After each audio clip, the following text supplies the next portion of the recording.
mendelspod.com, advancing life science research, connecting people and ideas. We're in Menlo Park, California at the SynBioBeta conference, which is an inaugural conference for the synthetic biology startup community. And we're joined by the founder and the creator of the conference, John Cumbers. You've been on the program recently talking about synthetic biology. Welcome back. Thank you very much, Sarah. So at the beginning of the conference, you welcomed everyone and put up a slide, and it showed this graph going exponentially up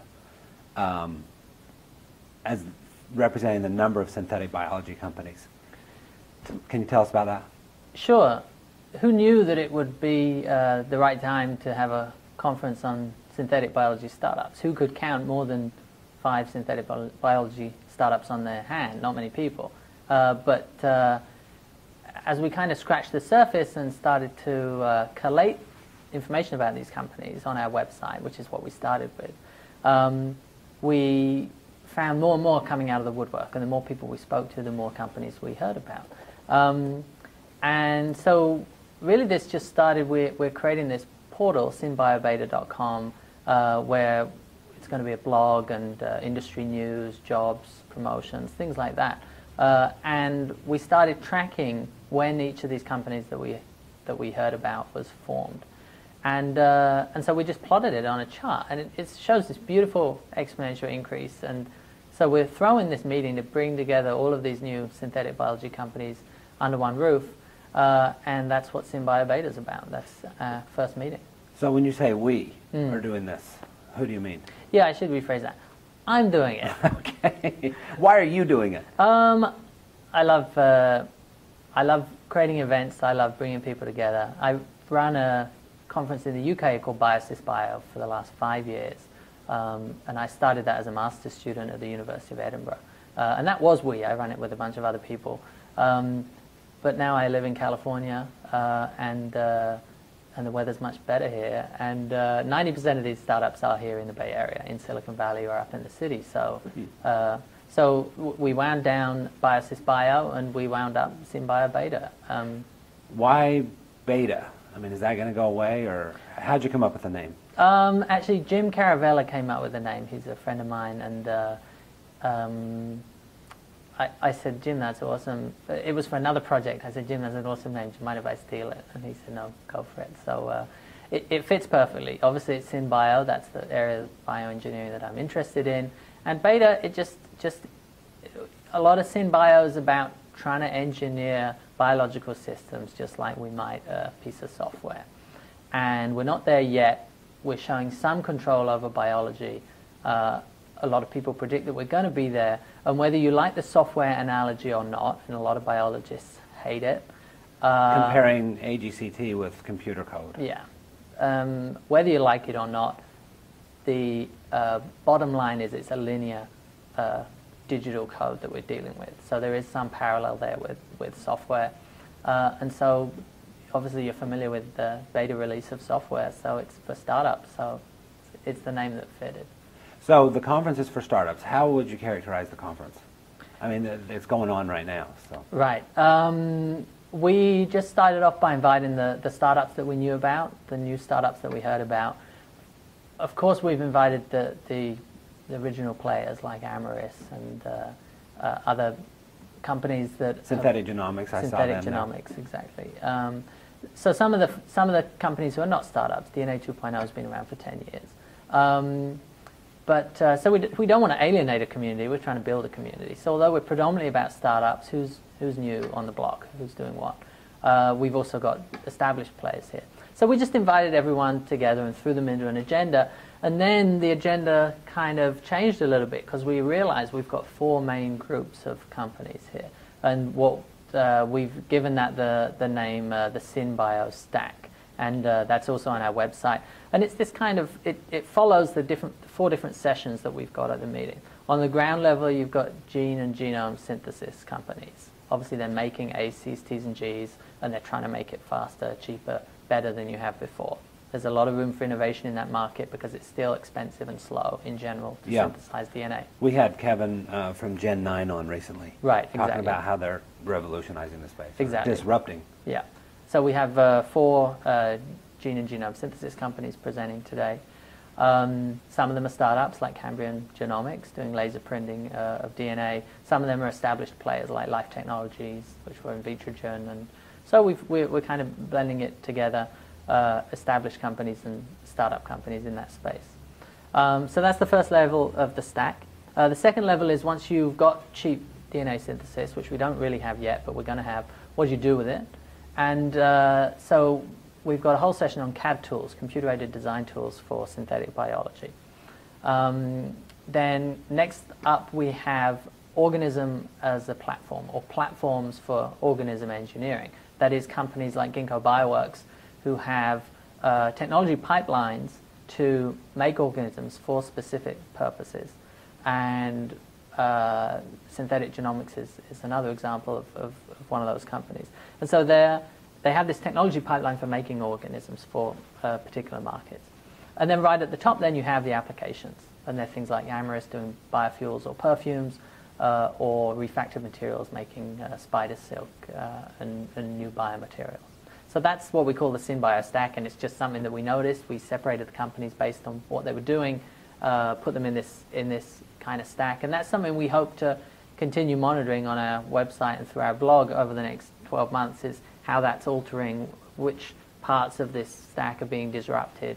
And it's all about making biology easier to engineer, and which companies are working at different parts of the pipeline to do that. So if you look at the logical flow in the stack there, from the tools and suppliers to the applications at the top, right? When you think of synthetic biology, a lot of it is a solution finding a problem. Would you agree with that? It's like we have this new technology. When Kevin was on from Gen 9, he talks about, being able to, once we lower the price for the genes, then what new applications are going to come up? Right. Right? And so, I mean, would you characterize synthetic biology in that way? How would you characterize it? I'd characterize it as the process of making biology easier to engineer. So I wouldn't characterize it as the application. I characterize it as the tools and the process that you go through in engineering the organism or the genetic circuit. I think that the new tools that we create are suddenly, or not suddenly, but are over time going to make it faster, cheaper, easier to engineer biology. And that in turn is going to bring new people into the field, new investment into the field, and new problems are going to be solved through the solutions that are provided, and those will be the applications. So highlights from today for you. I mean, you're putting it together, you've contacted these companies. Sure. I am very excited by the work that Refractive Materials are doing. I think it's an extremely sexy project, making spider silk in bacteria, and I just love biomaterials, the idea that you can create novel biomaterials or repurpose existing genetic systems like the spider silk system for making new biomaterial. What's cool about that? I think that if you see synthetic chemistry and it's made things like materials like nylon, but they're all made from non-renewable resources, from oil. Now you look at spider silk, let's say, and if you can have a system that's going to pull out CO2 from the air, or convert some biological carbon source into a brand new material that could be a rope, it could be a cloth, it could be a spacecraft. We don't know what's possible. We know spider silk is an amazing material, and so just that power of being able to engineer it in a particular pattern or in a particular program formation, I just think is very exciting. And the person representing that company, was it the founder? Or, I mean, that was a startup, right, up in San Francisco Mission Bay. Correct. And we saw a lot of that type of presentation today. Right. So most of the presenters are startups. I had a different feeling at this conference. I mean, I go to a lot of conferences, and we see a lot of investors and lawyers and, the sort of peripheral, looking for startups, right? Sure. Looking hungry for new ideas. Right. And then there's a few in there. But this conference is just all new ideas, all startups. There are very few investors and lawyers hanging around. Right. And that's great. We're very excited by that. I think it'll change in future years when we have the next one next year. It's still very early days. People have called this meeting very timely, and I think that's the exact right word for it, because you look at that page of speakers on our website for this meeting, and people who've been in the field of synthetic biology look at that page and they don't know 75% of the people on there. They don't know who their peers are. I mean, the people in the synthetic biology community do. But the synthetic biology community up until now has been largely academic. And so if you go to a synthetic biology meeting, it's the same, a lot of the same faces. You come to this meeting and it's like, oh, who are these people? Where did they come from? And so you're getting now a new industry formed, people who don't want to stay in academia. If you scratch the surface, a lot of them have connections and they've been in academic labs. But I think the exciting thing for me and for a lot of people in the SynBio community is looking at the webpage and not knowing who these people are, because they're new companies that are coming up. Another thing that stood out is it's a young crowd today. I mean, the average age is 28 or something. And we heard from some of them saying, you know, when I did my postdoc, or I chose not to do a postdoc, I just did my startup. Right. And then some of the ones who had done postdocs were like, why didn't I do that? Absolutely. Yeah. When you look at how much money you can raise from a VC, and you compare that to the 10% funding rate for an academic grant at the moment, or the salary that you could get as a postdoc, it's like, why not just start your own lab in the garage and get going? So I think that's fantastic. And we saw that with computer science. It was an academic pursuit. It came out of the physics department or the mathematics department or the electrical engineering department, and then it stopped because it's after it hit a decade in or maybe 20 years in, it's not an academic pursuit, and nobody, you know, in the software engineering industry, you do not need a PhD. You do not need some themed academic track. And so I'm hoping that that's the same with bioengineering, that you can just dive in and get the job done without needing a 7-year PhD or another 3-year postdoc after that. So would you say that we're seeing a transfer from academia into Absolutely. commercialization here? Yeah, absolutely. We're at that transition stage. And so going back to your question, I think that's why there's not yet that many service providers here, lawyers, investors, because we're right at the cutting edge. I think next year we'll see a big change in that. So finally, you mentioned the website is going to be an ongoing thing. It's Right. not like you're going to close it out, conference over. Right. You're to foster the community. Yeah, we really want it to be a place where people go for industry news, who's been funded by who's hiring, who's firing, what are the big successes in the field. We want it to be a community, and we want to nurture that community. One of the challenges with synthetic biology is the PR, because there is all the sci-fi stuff, the movie stuff, people Right. get scared of this and that, and we are going into new terrain. What would you say about that challenge? I agree, it's a challenge. I think it's our role as a community builder to kind of foster that excitement and that PR responsibly. Do you think that's being done? I don't think it's being done at the moment. I don't think it necessarily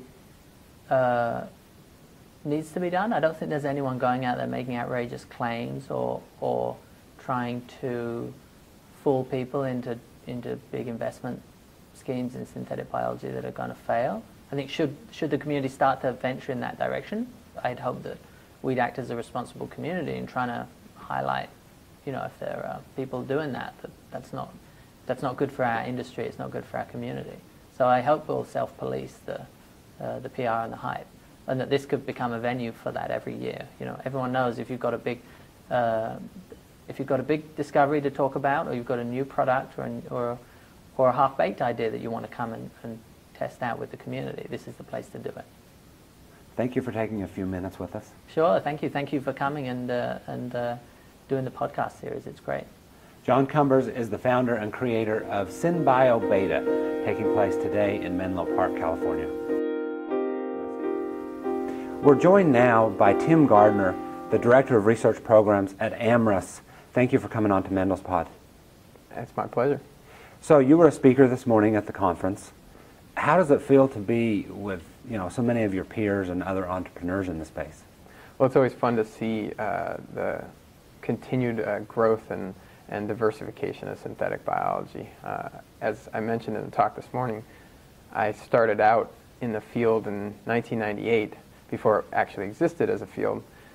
I mentioned it was really just genetic engineering at that time, and we had the idea of trying to extend the reach of genetic engineering beyond what was typical, which was the technology of manipulating genes, but usually one gene at a time, usually for the purposes of developing therapeutics. So you would want to engineer one or two genes to produce a therapeutic protein and market it as a biologic product. Or you might try to manipulate one or two genes in a cell to understand how that influences mammalian or human or other type of cell behavior. And so today? Today, it's still hard to pin down what it is, to be honest, but it's really what about synthetic biology is. Well, I'll tell you what I think of it as. It's basically using biological materials as a platform for solving problems. And so I think of it in the broadest sense, including tissue engineering. I just saw maybe a couple months ago in the New York Times that some folks had developed a technique for implanting, let me think what it was. It was pig. It was some form of pig tissue where they basically removed all of the immunogenic proteins from the pig tissue. It was basically pig extracellular matrix. They then stitched that into a wound of a soldier who had had his quadriceps essentially blown away by shrapnel, and he couldn't move his leg forward. He had no muscle left there. They stitched that tissue into the remnants of his quadriceps muscle, and it grew the muscle back into this tissue. Not the full muscle, but enough of it that he can now run using that leg. That, in maybe the traditionalist view of synthetic biology, is not synthetic biology, but I view that as sort of a beautiful example of synthetic biology, is using biological materials to engineer. A lot of the focus has been on the genetic side of synthetic biology, how to build DNA in a way that is more compatible with engineering principles. And to date, that's where much of the community is focused. I've had on the sort of supply tools. On the supply tools, I think I heard a quote, maybe it was you this morning, who said synthetic biology is nothing new, the ideas of it. That's right. But the tools and the reduction in price is what's driving it, is what's pushing it. Right. Yeah. Specifically, I found a paper when I was a grad student from Max Delbruck, 1949, where he was describing how you could take enzymes. They didn't even know what DNA was at that time, so he was talking about enzymes. You could wire them together in non-natural ways and get new behaviors, specifically a memory system, much like a digital flip-flop, which is what I built as a grad student in 1949.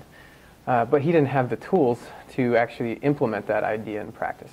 And we developed the tools over 50 years, and as I mentioned, at the end of the 20th century, those tools got to the point where you could order the parts and pieces you need and put it together in 24 hours. And we're still trying to take that concept further. So let's talk about Amyris. You guys have had your ups and downs. You're one of the leaders in this space. You've had a fair amount of press. Can you tell us about what's going on there? Yeah, so Amyris's objective is to develop renewable fuels and chemicals from sugar or other biomass feedstocks. At the present, we're focused exclusively on using sugar as our feedstock, but we're expecting that as soon as cellulosic-based sugars become feasible, and they're not quite yet, but there's evidence that they will soon, we can always use those as feedstocks too. So we take those feedstocks and we convert them into a variety of highly tailored, specialized products. At the present, most of our products are built off a single molecule called farnesene. It's a 15-carbon molecule. It's a pure hydrocarbon, and it is actually a precursor in the synthesis of cholesterol. But we actually shunt that molecule out of the cells before it's formed into cholesterol. And in the state that we pull it out of the cells, it's an incredibly useful product. It's useful in a variety of different areas. Lubricants, so engine oils, fuels. It's a perfect diesel fuel, reduces particulate and nitrous oxide emissions. It has zero sulfur because we don't get it from the ground.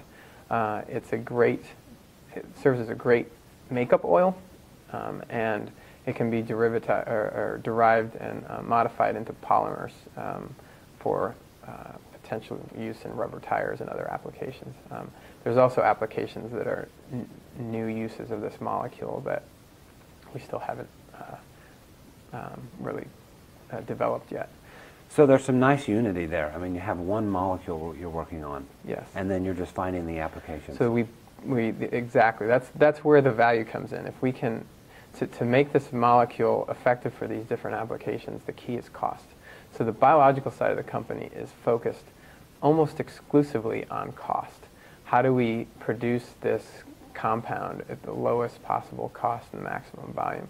Once we get the cost down to a point, there's a huge diversity of applications that are reachable by subsequent chemical modification, sometimes very little modification. So thinking of synthetic biology as a whole, I mean, what is the challenge? I mean, what challenges have you guys faced? What's the big challenge? Well, I mentioned this morning that in R&D, there's at least 17 different capabilities that go into making this low-cost product farnesene, ranging from DNA construction, which is the typical synthetic biology area, to physiology, traditional molecular biology. We have automation, robots and for research tools, computation, two forms of computation, databases, knowledge management, and software development, and then more of a scientific computing statistical aspect to it. We have fermentation, we have process development and operations in fermentation, we have pilot plant activities, process engineering, chemistry, analytical chemistry, the list goes on. All of those capabilities have to be brought together and function as a single team in order to develop a microbe, the yeast that we use and put into our production facilities. The component that we think of as synthetic biology is one of those 17 functions.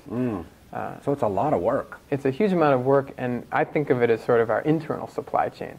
We have ideas and DNA going in, and we have to basically take those ideas, that knowledge, those materials, and form it through subsequent steps into a yeast that comes out as an organism ready for manufacturing. So what gives you the most hope that you can simplify or decrease the amount of work so that you can compete with the naturally occurring products? Right. Well, we're already better than we were just Amyris. In the past 3-4 years, we've probably improved an order of magnitude in our own efficiency. We can do things that very easily now I can do from my computer sitting here from 100 miles away. I can manipulate DNA, and I can analyze data, and I can make decisions about the next strain that we want to build without even being at the office. And that's because we built a semi-automated pipeline or supply chain to construct these things. And we have the data, the construction technologies, and the phenotyping technologies all at our fingertips. Of course, it's operated by about 100 people that keep the wheels turning.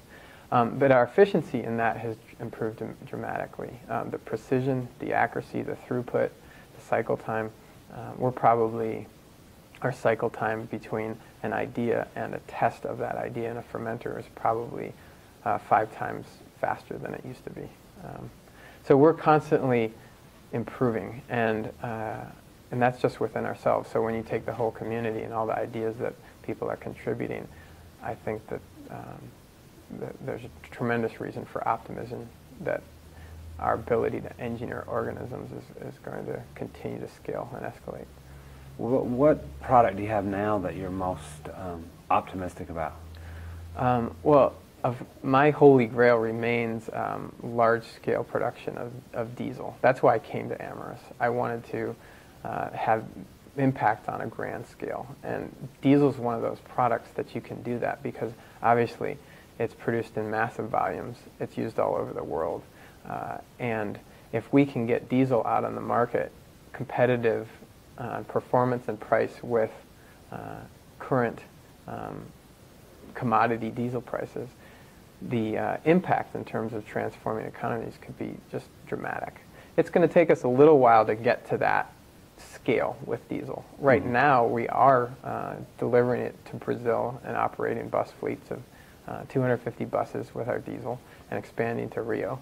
But it's not at the scale we want. We want to be much bigger than that. How much further do you have to go? I'm optimistic in the next, I probably shouldn't give a number, right? But, sure. But in the next few years, we will see that. I'm very optimistic. So that's the big one for me. But do you have to compete with what's commercially available?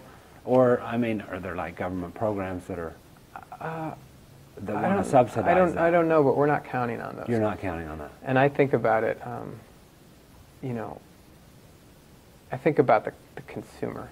I drive up to the gas tank. I don't think about getting gas as an activity. I just show up, I look at the price, I grab, you know, the fuel that works for my car, and I pick, you know, the lowest price. I don't think any further about it. And there probably are some folks who really put a lot of thought into that because they want to be renewable and green, but basically most of the world's just going to think about their pocketbook. Does it work for me, and is it cheap? And we have to play on those terms. And I'm very optimistic we can with the renewable fuels. But that's sort of the icing on the cake. There's an incredible diversity of products with large volume and higher value that we're accessing as steps along the way. And they're not more just specialty chemicals. And well, specialty, but you know, lubricants for engine oils.